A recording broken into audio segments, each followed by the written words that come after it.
দীর্ঘ প্রতীক্ষার অবসান হয়েছে। অতঃপর বিএনপির নেতা মানে বিএনপির এখন যিনি অফিসিয়ালি ভারপ্রাপ্ত চেয়ারপারসন সেই তারেক রহমান সাহেব ব্রিটেন থেকে ইংল্যান্ড থেকে ঢাকায় এসেছেন। দেশের মাটিতে উনি পা রেখেছেন, আক্ষরিক অর্থেই মাটিতেই পা রেখেছেন।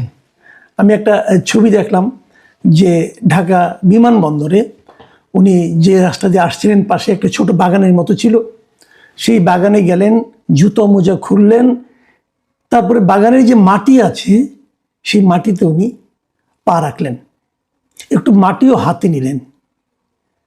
এই যে ঘটনাটা, এটা খুব জরুরি ছিল কি? না করলে কোনো সমস্যা কি হতো? ধরেন আমি আরেকটা উদাহরণ দিয়ে বলি, এরকম একটা প্রত্যাশিত আগমন কিন্তু ছিল ডক্টর ইউনূসের অগাস্টের 8 তারিখে গত বছরের। উনিও এসেছেন, উনি কিন্তু এটা প্রয়োজন বোধ করেননি। এটা নিয়ে উনি যে প্রয়োজন বোধ করেননি, মাটি নেননি হাতে, মাটিতে পা দিয়ে হাঁটেননি, এতে কিন্তু কোনো সমালোচনাও হয়নি। তার কাছে আমাদের কাছে এ ধরনের কোনো প্রত্যাশাও ছিল না।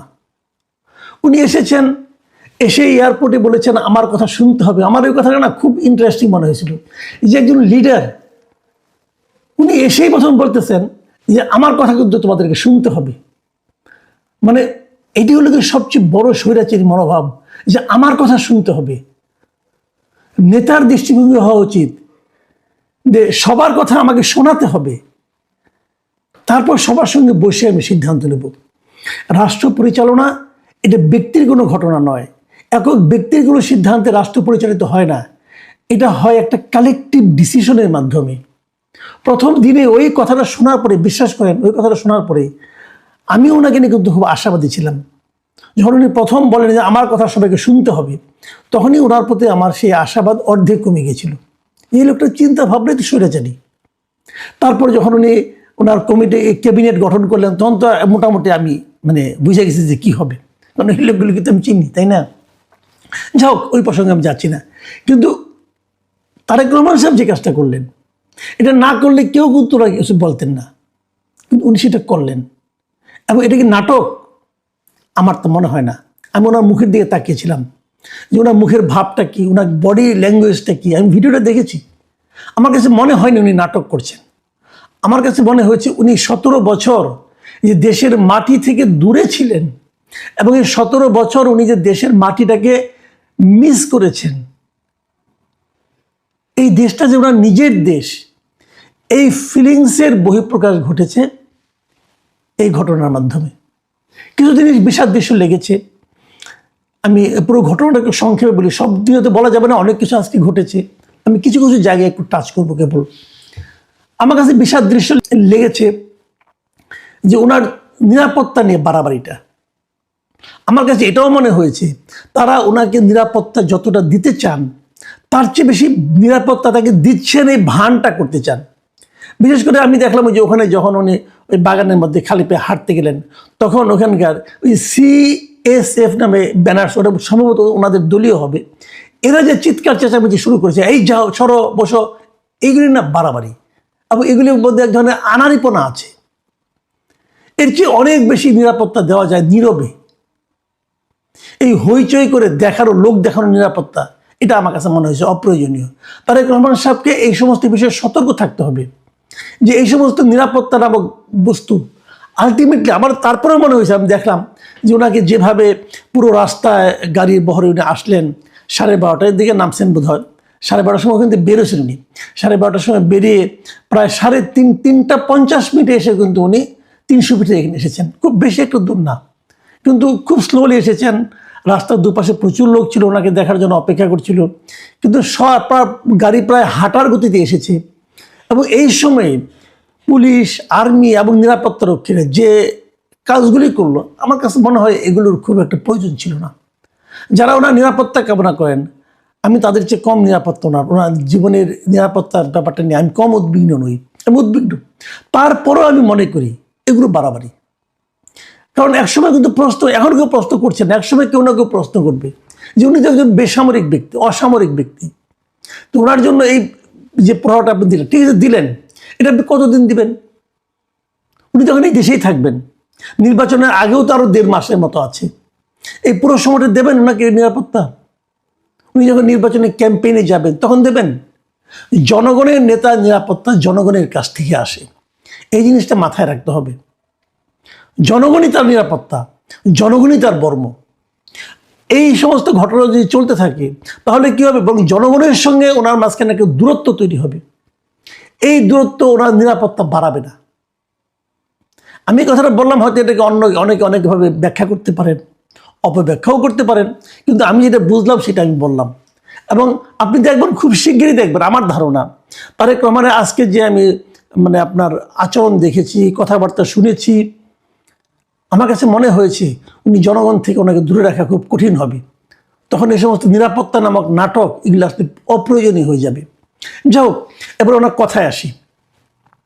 আসলে কথাগুলি বলার জন্য ওনার কথাটা থেকে আমি কি বুঝলাম, কি শুনলাম, কি প্রত্যাশা করলাম, অথবা কোথায় হতাশ হলাম, সেগুলি বলার জন্য কিন্তু আজকের এই আলোচনা। প্রথমত, উনি অল্প সময়ে মাত্র 16 মিনিট একটা ভাষণ দিয়েছেন সেই 300 ফিটের সেই মঞ্চে। আপনারা লক্ষ্য করবেন, এই ভাষণে শোনার জন্য এখানে মানুষ কিন্তু জড়ো হতে শুরু করছে গত রাত থেকে। এই ঠান্ডা কনকনে হাওয়া, এবং আমার ধারণা গত রাতেই বোধহয় এই বছরের মধ্যে সবচেয়ে বেশি ঠান্ডা ঢাকা শহরে পড়েছিল, এবং এটা একটা উন্মুক্ত জায়গা। এই কনকনে ঠান্ডায়, কনকনে বাতাসের মধ্যে এত মানুষ সারা রাত ওখানে অপেক্ষা করেছেন। সবাই জানেন যে ওনার প্লেন ঢাকায় আসবে 12:15টার দিকে, সবাই জানেন। কিন্তু তারপরেও 15 ঘন্টা 18 ঘন্টা আগের থেকে লোকজন যে অপেক্ষা করছে, এটা কেন? আমি এটা কালকে উপলব্ধি করার চেষ্টা করেছি। এটা কেন? এটা কিন্তু একটা প্রবল ভালোবাসা। এই ভালোবাসা তুলনাহীন ভালোবাসা। তারেক রহমান সাহেবকেও ভাবতে হবে, এই জনগণের ভালোবাসার বিপরীতে আমি ওনাদেরকে কি দিব। আমি একটা করে ঘটনা আপনাকে মনে করে দিই আপনাদেরকে। আপনাদের মনে আছে, হাসিনা সরকারের শেষ দিকে এসে 24-এর ইলেকশনের আগে যে আন্দোলনগুলি হচ্ছিল বিএনপির মাধ্যমে, প্রত্যেকটা বিভাগীয় শহরে বিএনপি মিটিং করেছে। এবং সেই মিটিং আমি এমনও খবর পেয়েছি, বরিশালে একটা মিটিং ছিল, আমি পরে নিউজ পড়েছি যে তারা যাতে সেই মিটিংগুলিতে লোক না আসতে পারে, এই জন্য ওই সময়কার সরকার ধর্মঘট ডেকেছে, পরিবহন ধর্মঘট। তার যে অনুগত যারা পরিবহন মালিক শ্রমিক ছিল, তারা ধর্মঘট ডেকে বসে আছে। মানুষ পায়ে হেঁটে 20-30 কিলোমিটার পার হয়ে এসেছে। কোথাও কোথাও নৌকা ছিল না, নৌকা লঞ্চ ধর্মঘট ছিল বরিশাল এলাকায়। তারা সাঁতরে নদী পার হয়ে সেই সমাবেশগুলোতে এসেছে। এই যে আশাটা, এই আশাটা কেন ছিল?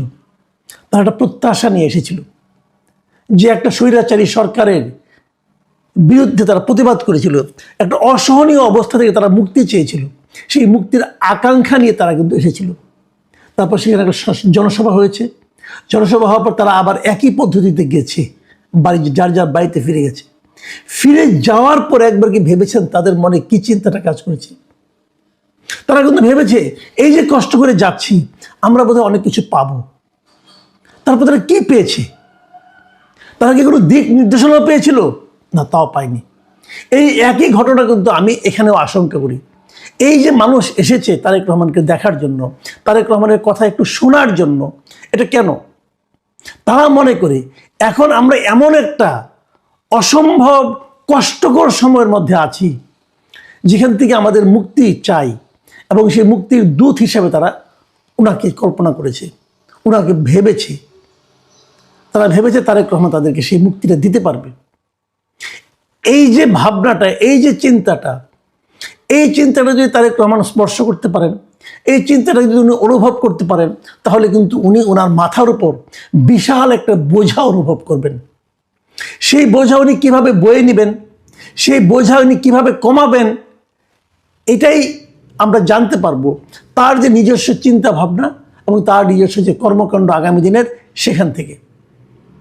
তারেক রহমান মার্টিন লুথার কিংয়ের মতো একটা কথা বলেছেন, ওনার নামও উল্লেখ করেছেন। উনি বলেছিলেন যে আই হ্যাভ এ ড্রিম, এবং উনি বলেছেন আই হ্যাভ এ প্ল্যান। তার মানে উনি কেবল নির্বাচনে জয়ী হয়ে ক্ষমতায় যেতে আসেন নাই, উনি সেই প্ল্যানটার কথা বলেছেন যে এই দেশটাকে নিয়ে, এই দেশের মানুষকে নিয়ে আমার একটা পরিকল্পনা আছে। পরিকল্পনাটা খোলাসা করেন নাই। আমার ধারণা আগামী 1.5 মাসে এই নির্বাচনী প্রচারণা চলতে চলতে ওনার পুরো পরিকল্পনাটা উনি মানুষের কাছে খোলাসা করবেন এবং সেই পরিকল্পনা কীভাবে বাস্তবায়ন করতে হবে সেটা একটা কথা বলেছেন। এই ইঙ্গিতটা আমার কাছে সবচেয়ে আশাবাদী আমাকে করে তুলেছে। সেই ইঙ্গিতটাকে উনি বলেছেন ওনার এই পরিকল্পনা বাস্তবায়নের জন্য দেশের প্রত্যেকটা ধর্মের, প্রত্যেকটা গোত্রের, প্রত্যেকটা দলের, উনি কিন্তু দলের কথা বলেছেন, প্রত্যেকটা দলের, প্রত্যেকটা মানুষের সহযোগিতা লাগবে। ওনার এই যে কথাটা যে ওনার স্বপ্ন বাস্তবায়নের জন্য পুরো দেশকে উনি ঐক্যবদ্ধভাবে পেতে চান, এই জায়গাটায় আমি আশাবাদী হতে চাই। আমি আবারও বলি, আমি শুরু থেকে অনেক দিন ধরে আমি কিন্তু বলে আসছি, আওয়ামী লীগ আমল থেকে আমি বলে আসছি, দেশটাকে দয়া করে আল্লাহর দোহাই দেশটাকে, জাতিটাকে বিভক্ত করবেন না আপনারা।